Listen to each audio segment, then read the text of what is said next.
I'm Lucas Burlock. We're in my workshop and I live in the Nipawin area. I guess I would describe myself as a maker.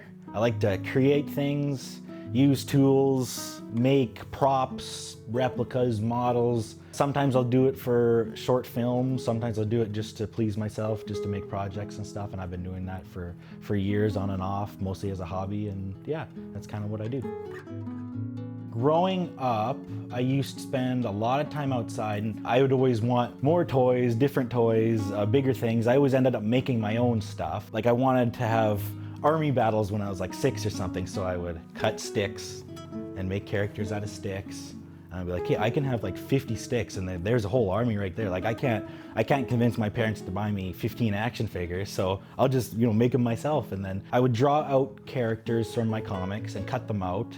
And then I'd make like, oh, I can just make as many action figures as I want. So I would draw, any character I could think of on my comics, cut them out and play with them, and I could make dozens of them. I wouldn't have to pay for them. So I would make all these little characters, and I remember at school, I would sell some at school. I made a Jason Voorhees for a guy, like with the mask and stuff. I think I made a Ghost Rider, but it was pretty lucrative for about 2 months there. I was making all these little characters. Having a glue gun kind of really blew my mind because I could stick anything to anything, much to my dad's chagrin, probably. Sometimes if I was cutting a screwdriver in half to make a character or something, something I shouldn't have done, or using electrical connections to make little cannons or something. But probably once I got the access to a glue gun, saw and wood and stuff, then that's when I started making things that were a little more substantial. So that's kind of how I started getting into making, maybe like really early on. Growing up, my dad would take me to a lot of scrapyards or junkyards, sort of, in the local area because we live in rural Saskatchewan. So there's a lot of abandoned places where you can find a lot of interesting things, and that kind of led me to knowing that you didn't always have to spend money on things, and the more you learn about how to make things and how to fix things, you can look at a pile of junk or something that somebody doesn't want, and you can find value in it. I always had to collect piece of plastic or something that looked interesting that I could cut. I didn't have knowledge to machine things myself or design something on a computer and print it out or stuff. So it was a lot easier for me to just find something and modify it, which I think is still very pertinent in using props. I think maybe half of it is still just finding something that already exists and using it, because that'll always save you time and money. And especially with just like my favorite thing, making little model ships or whatever. In sci-fi, there's kind of no rules if you're not making something specific. So it's very beneficial to just have 4 tubs of random plastic. I'll write small plastic, big plastic, tiny plastic on the tub, and then just, oh, here's this tub of plastic, cut it up, make something cool, and I think that kind of plays into it.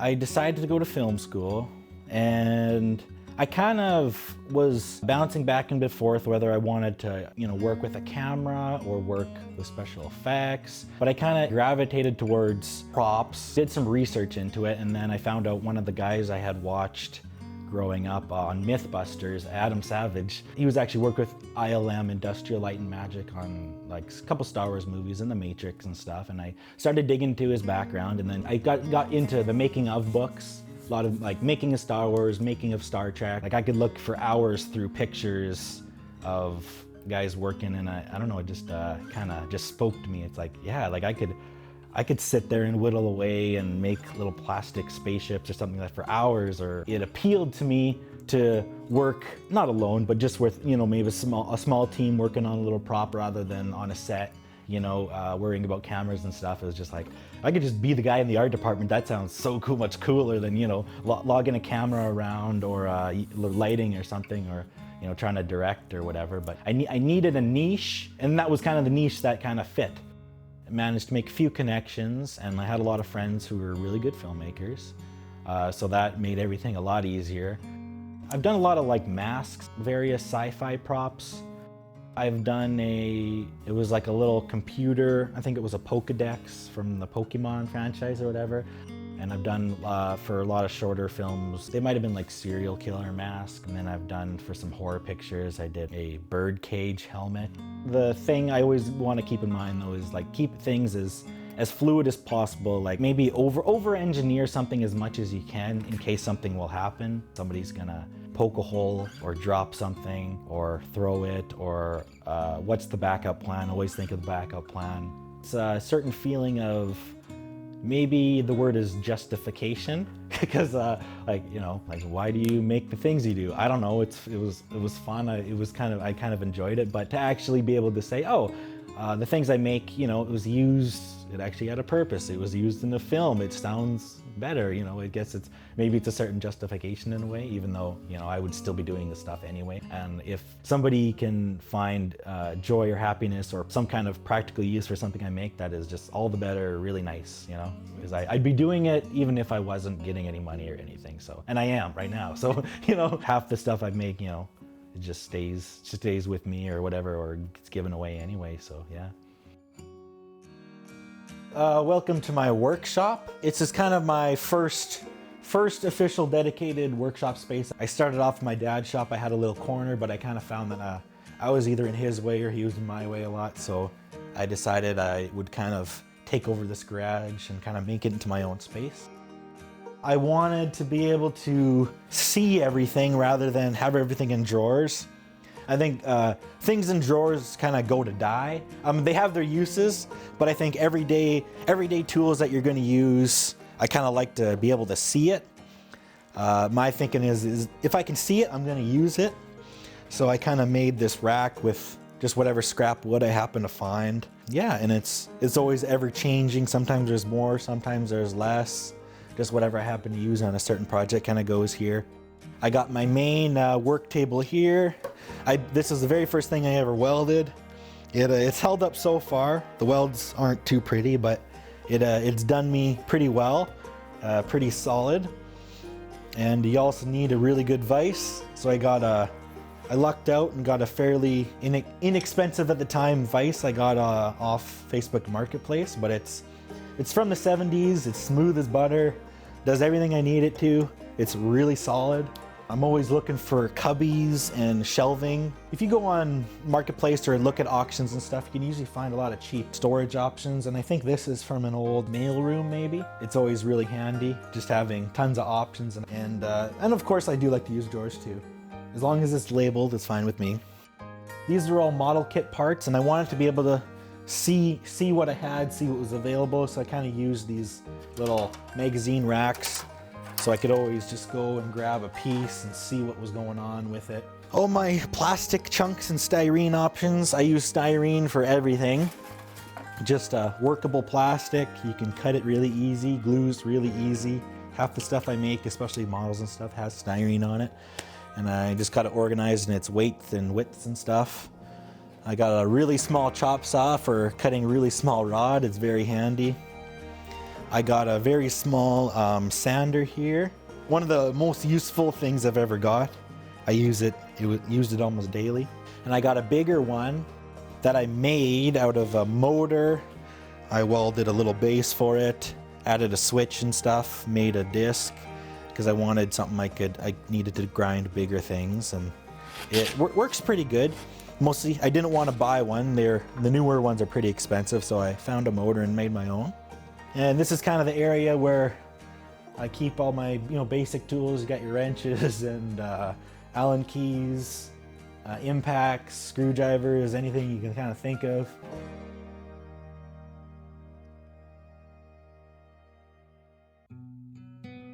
Here's some really early Star Wars stuff I made. So this is some characters from Empire Strikes Back, some bounty hunters that I made out of wood. This is kind of some very early little action figure dudes I made that I thought still look kind of not bad. Mostly you'll see there's a nut there. This is probably a shoelace. I got cardboard, cloth. I made the gun. I put my initials on it in the bottom. And then here's a Y-wing from Star Wars, made out of wood and plastic. And I still have that surviving. For a long time I had access to siding off a building. So everything that I made, I would almost cover it in the siding. I didn't know at the time that model makers would use styrene, which is just that little thin plastic that you can use to cover everything and make everything look nice. I didn't know that existed, so I used what I had. It was just this sheet of plastic and stuff, but this is surprisingly held up well. It's quite old when I was quite young. And then I found this. None of this exists anymore, but that's me. I think this was probably a spaceship or a boat at the time. There's a few little Star Wars wood model ships here.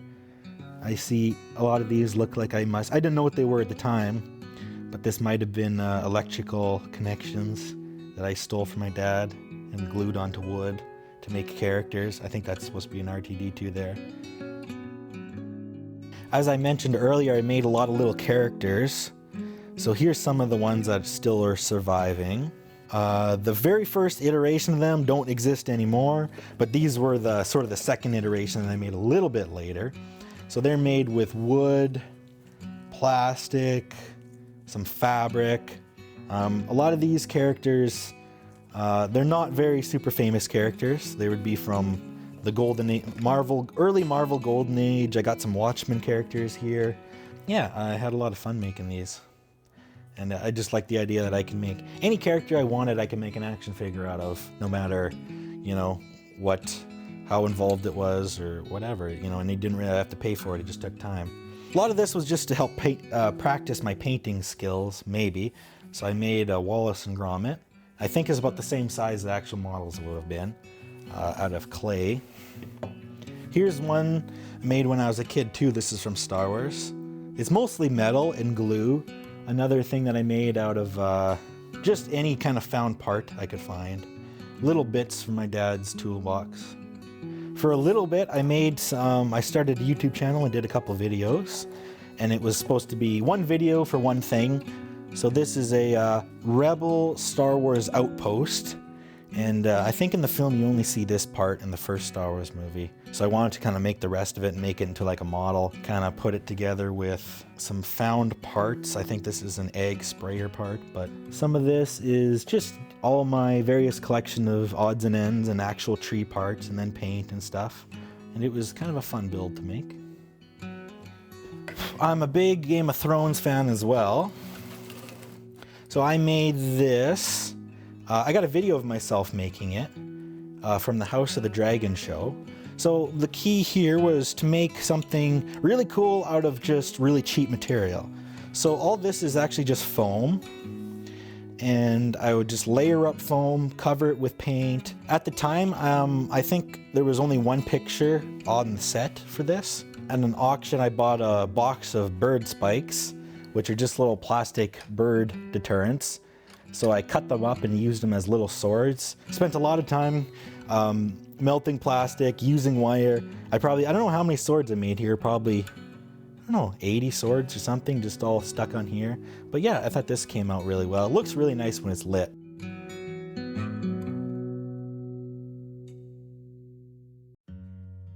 So this is my current favorite project that I've ever done. It's a 3-foot Millennium Falcon. First I made, I think MDF or wood. I kind of made a frame, and then using big chunks of styrene, I'd build up the frame until I had a workable shape before I added on any detail. At the time when I first started making it, I didn't think I was going to be doing any electronics in it, but as I started making it and getting further along, I was like, oh man, I should really have some lights or something in it. So I did add a Milwaukee battery to it, and I can light up the engine. And I got a secret button here that I also put greeblies in, so it blends in with the ship. So I've got an engine that can light up and a cockpit that can light up. Originally I was never going to do the cockpit. Well, once I started making the Millennium Falcon, I really figured I can't make a Millennium Falcon and not have Chewbacca and Han Solo in it.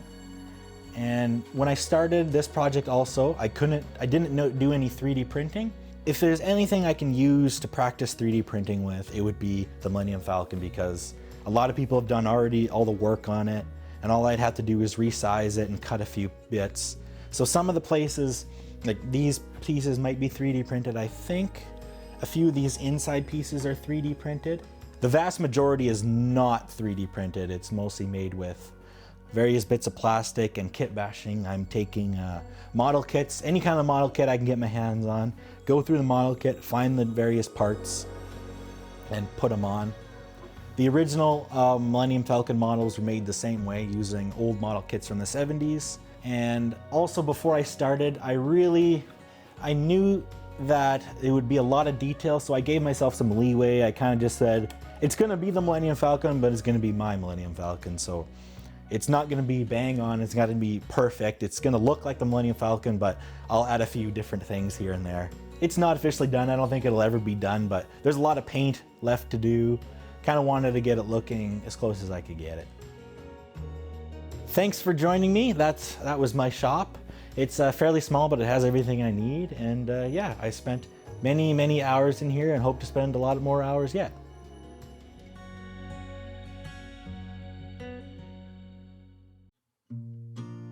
Ever since I was little, I've always drawn, and I first got into watercolor, I would say, and you don't need years of experience or decades of experience to make something look cool with watercolor. I found that I could kind of just noodle my way into things looking cool. So that's kind of was maybe one of my big breakthroughs, like, oh, I could do this watercolor stuff. Once I got into film, I was kind of leaning towards animation, but when you start to dig into animation, you realize there's a lot to it, and usually there's more than one people working on it, and it's a lot of work.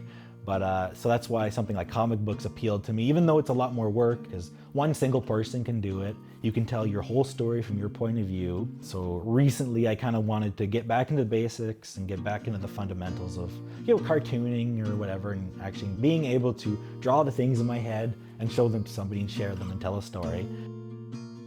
I started really thinking I could do it when I started reading the work of Jeff Lemire. He's a Canadian artist and writer, and his stuff, I don't think you look at his work and be like, wow, he's a master figure artist or a master draftsman or something, but his art really works for me. And it looks like I could do it. Like when somebody does work that is amazing and affects you, and it looks like, oh, maybe it doesn't look like the hardest thing in the world, that really is more inspiring to me than somebody that's like at the top of their game and is like, oh, this looks way too good. Like when I was growing up reading a lot of comics, some of the stuff I was like, well, I can't do comics. Comics look like this, I can't do this. Another big influence in terms of me getting into art and stuff, Bill Sienkiewicz, he's one of my favorite painters, anything. Like his style is so wild and out there that it's like, oh, I can just do anything really. Like those two guys kind of really opened my eyes. Oh, I can totally do this. Like it doesn't have to be the most perfect thing in the world. If I'm getting an emotional response for somebody, then maybe that's all we need. Right now, I'm writing and doing test drawings and stuff. Kind of want to do something Canadian-based, just because I think that I can maybe get into the niche of, it's kind of a Canadian horror or a Canadian adventure, something set in the subarctic or the Arctic, and make it kind of a horror. That's kind of what I'm aiming towards right now, but my mind changes a lot. My favorite part, you're talking really specifically, that moment right when you first paint something is really nice. And until you put that first layer of like primer on, it kind of brings everything together finally. And it's like, okay, the thing I was making is justified. It's got paint on it.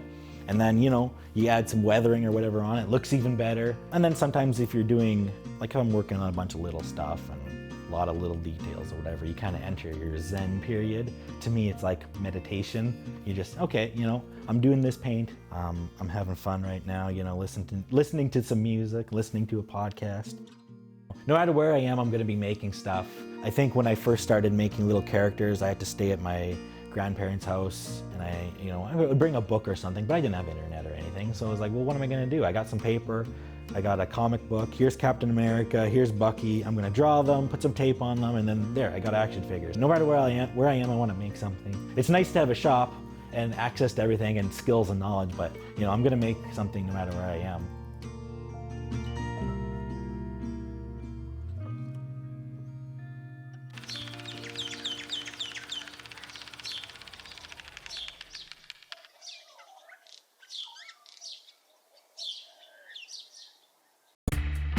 Do you create content you'd like to see on Max TV Local? Let